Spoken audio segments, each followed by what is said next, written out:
Delegation of authority is when a manager gives part of his/her power or authority to a subordinate to perform a task.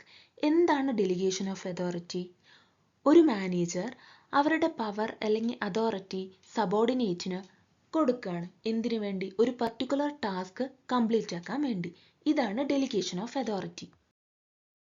Elements of delegation of authority. First one, assignment of responsibility.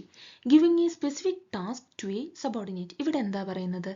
Manager ഒരു particular work അല്ലെങ്കിൽ ഒരു task complete ആക്കാൻ സബോർഡിനേറ്റിന് ഏൽപ്പിക്കുന്നുണ്ട്. ആ work complete ആക്കേണ്ട responsibility സബോർഡിനേറ്റിന് ഉണ്ട്. Second one, granting of authority. Providing the subordinate the power to make decision to complete the task. ഇവിടെ പറയുന്നത് ഒരു വർക്ക് കംപ്ലീറ്റ് ആക്കുമ്പോൾ അതിനിടയിൽ ഒരുപാട് ഡിസിഷൻസ് എടുക്കേണ്ടതായിട്ട് വരും. സോ ഡിസിഷൻ എടുക്കാനുള്ള അതോറിറ്റി കൂടെ ഇവിടെ മാനേജർ സബോർഡിനേറ്റിന് കൊടുക്കുന്നുണ്ട്. Last one, accountability. Subordinate is responsible for result. ഇവിടെ എന്താ പറയുന്നത്? ഇവിടെ വർക്ക് ചെയ്ത് കംപ്ലീറ്റ് ആക്കുന്നത് സബോർഡിനേറ്റ് ആണ്.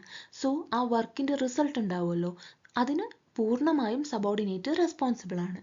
But the manager remain answerable to higher authority. അതുകൊണ്ട് തന്നെ സബോർഡിനേറ്റ് വർക്ക് കംപ്ലീറ്റ് ആക്കി കഴിഞ്ഞതിന് ശേഷം സുപ്പീരിയർ അല്ലെങ്കിൽ ഇവിടെ മാനേജർ എന്ത് ചെയ്യേണ്ടതുണ്ട്? ആ വർക്ക് കറക്റ്റായിട്ട് തന്നെയാണോ കംപ്ലീറ്റ് ആക്കിയത് എന്ന് റിവ്യൂ ചെയ്യേണ്ടതുണ്ട്.